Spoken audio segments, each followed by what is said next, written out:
ꯌꯣꯟꯐꯝ ꯌꯧꯗ꯭ꯔꯦ ꯃꯌꯥꯝ ꯂꯣꯏ ꯃꯨꯟꯈ꯭ꯔꯦ ꯑꯁ꯭ꯋꯥꯏ ꯆꯠꯁꯦ ꯂꯝꯕꯤꯗꯒꯤ ꯂꯥꯛꯈ꯭ꯔꯦ ꯉꯁꯤꯗꯤ ꯁꯤꯂꯥ ꯅꯨꯄꯥꯈꯩꯗꯤ ꯑꯃꯨꯛ ꯆꯪꯕ ꯌꯥꯗ꯭ꯔꯦ ꯑꯗꯨ ꯅꯨꯄꯥꯈꯩꯁꯨ ꯈꯤꯇꯪ ꯀꯩꯅꯣ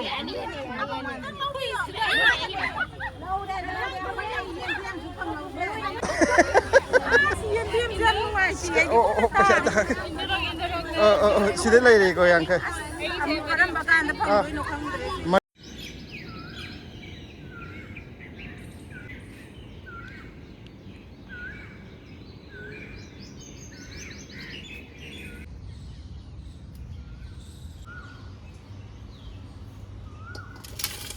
ꯑꯩꯈꯣꯏꯒꯤ ꯉꯁꯤꯒꯤ ꯍꯦꯛꯎꯕ ꯄꯣꯠꯁꯦ ꯁꯤꯗ ꯂꯩꯔꯦ ꯑꯗꯣ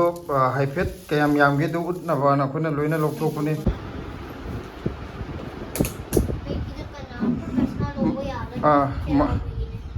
ꯀꯔꯤ sida paisa mayam hapchilije igi eta paisa lowe yarai cheraugire ꯆꯩꯔꯥꯎꯕꯗ ꯀꯩꯗꯧꯗꯣꯏꯕꯅ pide mide lowe chatai bas paisa ꯅꯪꯒꯤ ꯄꯩꯁꯥ ꯂꯩꯕꯗꯣ ꯃꯤꯗ ꯄꯤꯗꯣꯏꯔꯣ ꯍꯥꯏꯁꯦ pide moidaina do taiba ꯆꯩꯔꯥꯎꯕꯗ ꯂꯧꯗꯣꯏꯕ ꯑꯣꯀꯦ ꯃꯌꯥꯝ ꯑꯩꯈꯣꯏ ꯆꯠꯅꯕ ꯍꯧꯖꯤꯛ ꯇꯌꯥꯔꯤ ꯇꯧꯔꯦ ꯄꯨꯔꯥ ꯂꯥꯟꯅꯤ ꯍꯧꯖꯤꯛ ꯆꯠꯂꯝꯗꯥꯏꯁꯦ ꯑꯗꯨꯝ ꯂꯥꯟ ꯇꯧꯋꯦꯀꯣ ꯌꯥꯔꯦ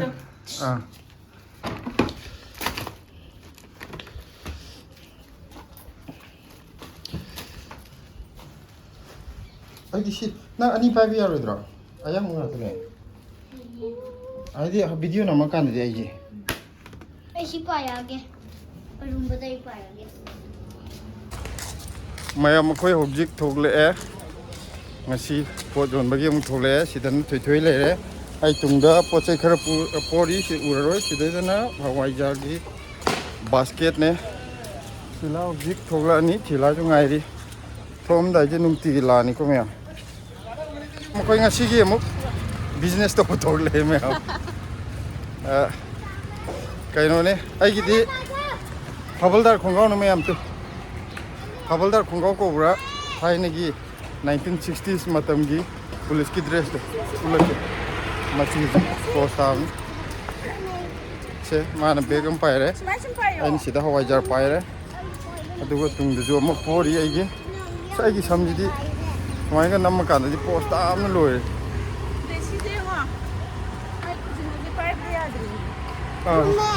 aigi samjidi hoji kaino de kalen sagraba delhi gi maisha makde undale me mayam masa thoji ngasidi khujin na pe ko adu duna kaim pai yadre bag masa pitruji bok pai yadre kamaina ha wow sida mama baje hujik la hai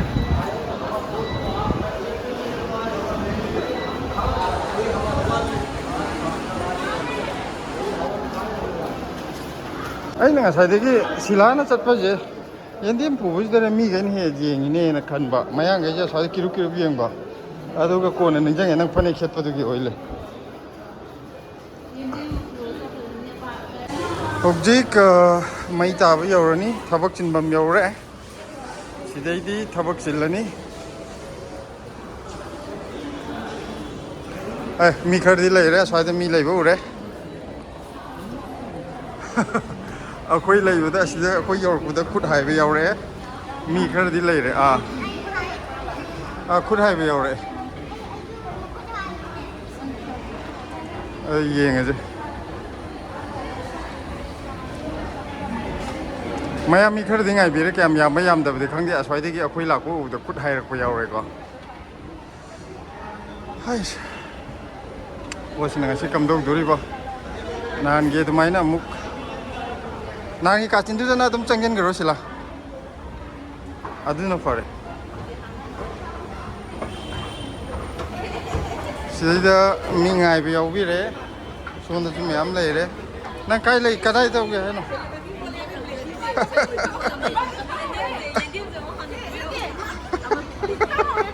ꯂꯝꯕꯤ ꯌꯣꯟꯐꯝ ꯌꯧꯗ꯭ꯔꯦ ꯃꯌꯥꯝ ꯂꯣꯏ ꯃꯨꯟꯈ꯭ꯔꯦ ꯑꯁ꯭ꯋꯥꯏ ꯆꯠꯁꯦ ꯑꯁ꯭ꯋꯥꯏꯗ ꯆꯠꯁꯦ ꯑꯁ꯭ꯋꯥꯏ ꯆꯠꯁꯦ ꯃꯤ ꯐꯨꯜꯂꯅꯤ ꯑꯁ꯭ꯋꯥꯏ ꯆꯠꯁꯦꯕ ꯐꯨꯜꯂꯅꯤ ꯍꯥꯏꯕ ꯑꯁ꯭ꯋꯥꯏ ꯆꯠꯁꯦ maru yaubune maru yaubune aswai che giống nâng đèn à chứ sẽ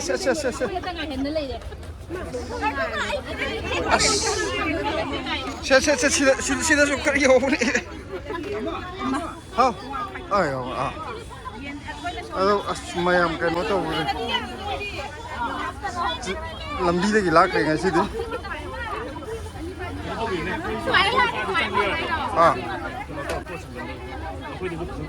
cái gì lâu rồi kita ngamta sila nupa cái dia mokchang mai adre ada nupa cái ju kita na ya kan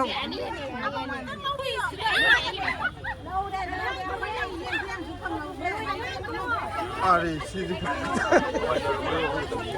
hawai ja yaw kan yaw pulap laki dengan sidi ngasih di parak tadi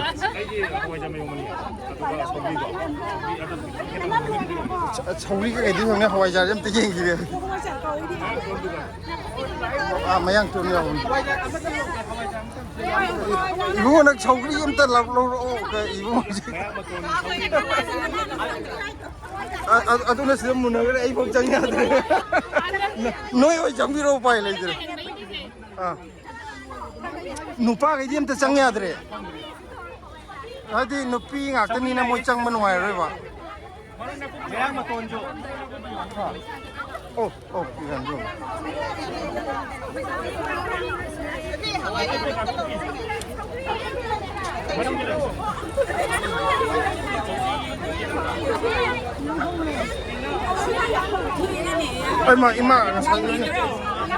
Ima kerja je nak kan gitu. बेटा थोड़ा इधर आ जाओ hello madam इधर ये हमारा सामान रखा हुआ है इधर से हटो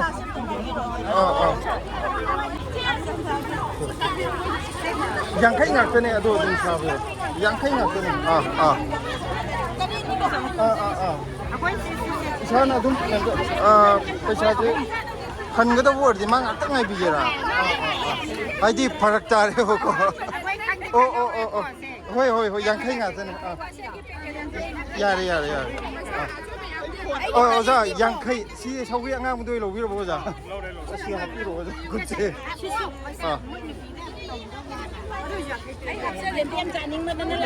방금 봐 야래 마야마 또 보여 야래 땡큐 양카이 ngạc tene 시다 까빠도 시 까피로 서구리 쟁아 시디 얌네 부터로 보내 서구리 꿈머리 부터로 보내 야래 땡큐 양카이 ngạc tene 양카이 ngạc tene 또 봐 시다 합전 들어 아니 시다 양카이 줘 पैसा का ना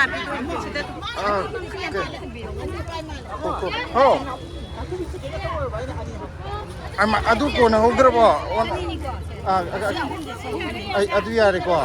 asigi na kaya hando ba yang kayem yaw yum to ni पैसा ta sida lai re ko yang kai mari adu di yare ko hanadra jo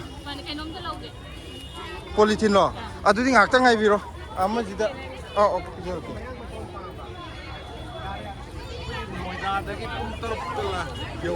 자, 안보 방어 들어봐. 마탕데 기장 개노 떠오르게. 아이나. 마탕데 저 자케 노 떠비로. 양카이네. 이산도 돈 빠라 비비라 뭐 15 같더니.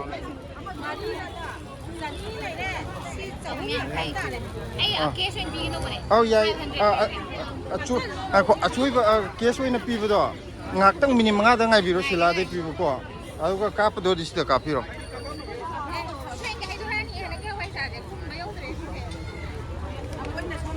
na kan mayam nangai na bulan puyor mane ai di taruk tare ai kap to disida kapiro ai na ngom tre le pole phe pe moi pot play 이사나 좀 봐봐. 이거 나 방어로 보라. 아, 파게. 낙고. 마탕다 그래야 아. 자라도 그 마사도 프로다라 봐. 하, 야래. 양카이니 저 짜마 따래. 카피로 시다 카피로. 한번 방어 들어 봐. hꯧjikse yam chabdu de yendim ju chaw khar thil le ba thank you hoi ai oi no mang kang mathang da di ai hawai ja khar yam ko thorage ai na mu mi yam dra ga di mu adu khan ba ko Yendim do kamaina thage ba ai do pambi wange ba adu kamchan yendim je hobjik kalin je hadi nong chu da je khara wa bane ba asile oh sai ba ko adu yadri oh yare thank you sida yem bir sida kape ro yam yaw roi mai khakta ne atai mai na to amta habzaro sile yang khai ngak tuni bungo pa biro yang khai ngak tuni mayam pa bu nuai na ba na dumai chajaro yare thank you yare mathang de di kai no tawrage nakupi do khare yam puthorage aina tangkai len mane bu ko adugi yendem da nakupi ga yendem bina hojin nungsai yam chabagi ne khara kan mana do pa phodong kang jelle ba adudugi yare thank you Jani yang kai tare hoi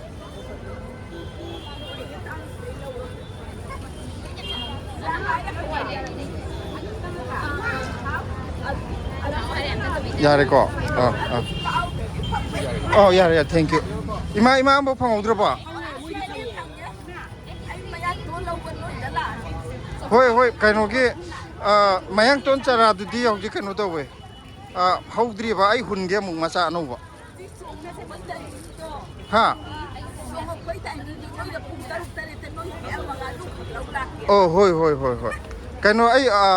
ngasi numini ni humni do hullage masa do mayang ton ge chara pam bai do chana bro haja chana bdu hoi mathangi de lobi ro kaino to roge hojikti loina ka khre bo ngasi mathangi do imagi to ngana semage mtha aidi exam ki phone number piyo yo maga de ko thak law sa silagi nang ko kironi na nang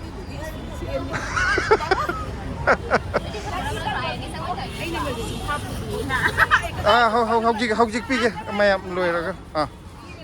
mayang thon yo ngau gi ne bai thu hojik mo phang udra bro mayam to ngau de thingi ni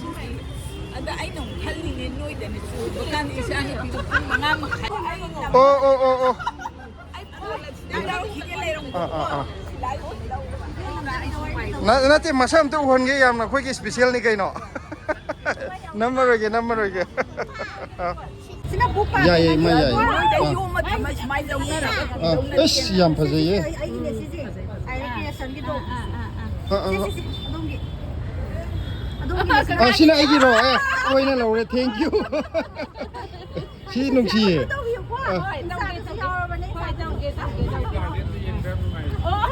thank you ja kaino je saugri je ina maru hun badi hogre ba ko ado hogalaktri hora ni maru hundi hullabane mafam gi ko ja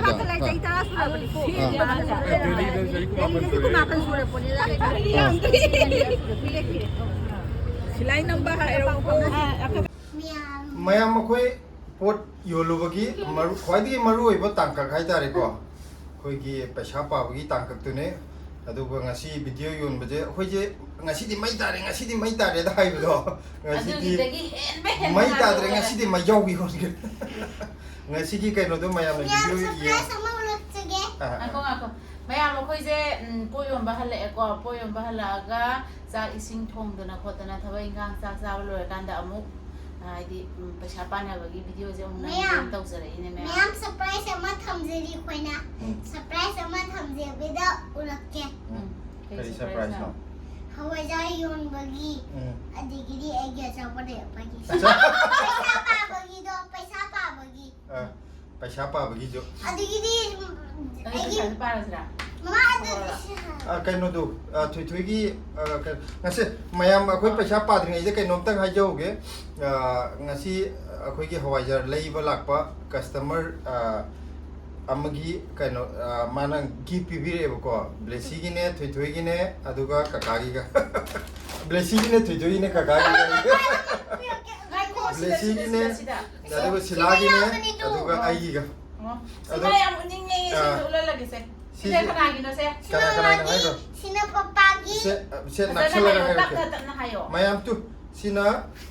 ꯅꯪ ꯍꯥꯏꯒꯦꯔꯥ ꯑꯩ ꯅꯪ ꯍꯥꯏꯖꯔꯣ ꯑꯩꯒꯤꯗꯤ ꯑꯩꯉꯣꯟꯗ ꯄꯤꯔꯛꯑꯣ ꯃꯌꯥꯝ two ꯁꯤꯁꯤꯅ ꯑꯩꯒꯤ ꯄꯤꯕꯤꯔꯛꯑꯦꯀꯣ ꯀꯤꯆꯦꯟꯅꯦꯕꯀꯣ ꯂꯞ ꯁꯥꯏꯟꯗꯤ ꯈꯨꯟ ꯑꯔꯣꯟꯕꯅꯦ ꯃꯥꯒꯤ ꯌꯥꯝ ꯃꯈꯨꯠꯅ ꯐꯖꯕꯅꯦ ꯂꯣꯟꯕ ꯁꯝꯇꯨꯅ ꯂꯣꯟꯕꯅꯦꯀꯣ ꯃꯌꯥꯝ ꯑꯗꯨꯒ ꯁꯤ ꯕ꯭ꯂꯦꯁꯤꯒꯤꯁꯤꯅ ꯂꯥꯏꯔꯤꯛ ꯄꯥꯕꯗ ꯑꯩꯈꯣꯏꯒꯤ ꯂꯥꯏꯔꯤꯛꯀꯤ ꯄꯦꯖ ꯁꯨꯝ ꯀꯩꯅꯣ ꯇꯧꯅꯕꯗꯣ ꯌꯦꯞꯁꯟꯅꯕꯗꯣ ꯍꯥꯏꯗꯤ ꯁꯤꯐꯧ ꯑꯗꯨ ꯈꯪꯕꯒꯤꯗꯣ ꯑꯗꯣ ꯃꯥꯏꯗꯤ ꯌꯥꯝ ꯐꯖꯅ ꯂꯞ ꯁꯥꯏꯟꯒ ꯇꯧꯔꯒ ꯍꯥꯏꯗꯤ ꯌꯥꯝ ꯈꯨꯠꯅ ꯂꯣꯟꯕꯗ ꯌꯥꯝ fazana ꯂꯣꯟꯕꯤꯔꯛꯄꯗꯣ ꯑꯗꯨꯒ ꯃꯌꯥꯝꯁꯤꯗꯒꯤ ꯈ꯭ꯋꯥꯏ ꯐꯖꯕꯗꯤ ꯑꯩꯒꯤ ꯇꯥꯔꯦ इस खाई फजब लोई फजे देखो जिंगल बेल ꯍꯥꯏꯗꯤ ꯀꯩꯅꯣꯗꯨꯅꯦꯕ ꯇꯨꯄꯤꯗꯨꯅꯦꯕꯀꯣ ꯌꯥꯝ ꯅꯨꯡꯁꯤꯕ ꯍꯥꯏꯇꯥꯔꯦ ꯃꯁꯛꯁꯦ पापा तब तक पढ़ेंगे जिंगल बेल ꯑꯩꯗꯤ ꯑꯍꯥꯟꯕꯗ ꯑꯩꯉꯣꯟꯗ ꯄꯤꯔꯛꯏꯅꯦꯅ ꯈꯜꯂꯦꯕ ꯅꯣꯏ ꯃꯁꯦꯟ ꯄꯤꯅꯔꯤꯅꯦ ꯑꯗꯨꯝ ꯈꯜꯂꯦꯕꯀꯣ ꯑꯗꯣ ꯑꯩꯒꯤꯅꯦ ꯍꯥꯏꯔꯛꯄꯗꯨꯗ ꯑꯩ ꯉꯛꯈ꯭ꯔꯕ मियाँ सीधा खोइना आइना पार्जबा ब्रेस तो ये ब्राउन कलर ब्रेस तो ये ꯃꯊꯪ ꯑꯃꯨꯛ ꯁꯤ ꯇꯧꯖꯦꯕꯀꯣ ꯑꯃꯃꯝ ꯂꯣꯏꯊꯣꯛꯈꯤꯖꯦꯕ ꯑꯗꯨꯒ ꯑꯩꯈꯣꯏꯒꯤ ꯀꯩꯅꯣꯒꯤ ꯄꯤꯕꯤꯔꯛꯏꯕ ꯁꯤꯒꯤ ꯒꯤꯐ ꯄꯤꯕꯤꯔꯛꯏꯁꯦ ꯃꯥꯒꯤꯁꯨ ꯌꯨꯇ꯭ꯌꯨꯕꯁꯨ ꯍꯥꯡꯉꯦꯅ ꯍꯥꯏꯀꯣ ꯑꯗꯣ ꯃꯥꯒꯤ ꯀꯩꯅꯣꯁꯦ ꯌꯨꯇ꯭ꯌꯨꯕ ꯃꯃꯤꯡꯁꯤꯅ IL Creations ꯍꯥꯏꯕꯀꯣ ꯏꯟꯁꯇꯥꯒ꯭ꯔꯥꯝꯗ ꯂꯩꯕꯁꯤꯅ manorama.p ꯑꯗꯨꯒ _23 ꯍꯥꯏꯕ ꯑꯣꯏꯔ ꯃꯥꯜꯂꯦ ꯁꯤꯒꯤꯁꯦ ꯑꯗꯨꯒ ꯀꯩꯅꯣ ꯐꯣꯟ ꯅꯝꯕꯔꯁꯨ ꯂꯣꯏꯅꯃꯛ ꯁꯤꯗ ꯀꯥꯔꯗꯁꯤꯗ ꯌꯥꯎꯔꯦ ꯑꯩ ꯀꯩꯅꯣ ꯇꯧꯔꯒ ꯐꯣꯇꯣ ꯀꯥꯞꯄꯒ ꯊꯣꯛꯍꯜꯂꯒꯦ ꯑꯗꯨꯒꯤꯗꯨꯗ ꯑꯗꯣ ꯊꯦꯡꯛ ꯌꯨ ꯁꯨꯃꯥꯏꯅ ꯒꯤꯐ ꯄꯤꯕꯤꯔꯛꯄꯒꯤ ꯑꯩꯗꯤ ꯉꯁꯥꯏ ꯇꯨꯄꯤ ꯄꯤꯔꯛꯄꯗꯨꯗ ꯑꯩꯗꯤ ꯑꯩꯉꯣꯟꯗ ꯈꯟꯗꯕ ꯑꯉꯥꯡꯒꯤ ꯑꯣꯏꯔ ꯃꯥꯅꯦ ꯑꯗꯨꯝ ꯈꯟꯕꯒꯤꯀꯣ ꯅꯪꯁꯨ ꯀꯩꯅꯣ ꯅꯦꯅꯦꯗ ꯊꯦꯡꯛ ꯌꯨ ꯍꯥꯏꯈ꯭ꯔꯣ नेने थैंक यू ꯄꯥꯝꯖꯔꯕꯣ पामे ꯄꯥꯝꯃꯦ फजना पाई ꯇꯥꯞꯀ ꯂꯥꯛꯈꯤ ꯅꯦꯅꯦ ꯊꯦꯡꯛ ꯌꯨ ꯀꯣ नेने थैंक यू ꯃꯊꯪꯗ ꯑꯩꯈꯣꯏ ꯕ꯭ꯂꯦꯁꯤꯅ ꯈ꯭ꯋꯥꯏꯗꯒꯤ ꯄꯥꯝꯖꯕ ꯇꯨꯠꯄꯦꯁ ꯑꯃꯁꯨ ꯃꯌꯥꯝꯗ ꯍꯥꯏꯖꯔꯛꯀꯦ ꯁꯤꯒꯤ ꯁꯤꯔꯣꯏ ꯂꯣꯡ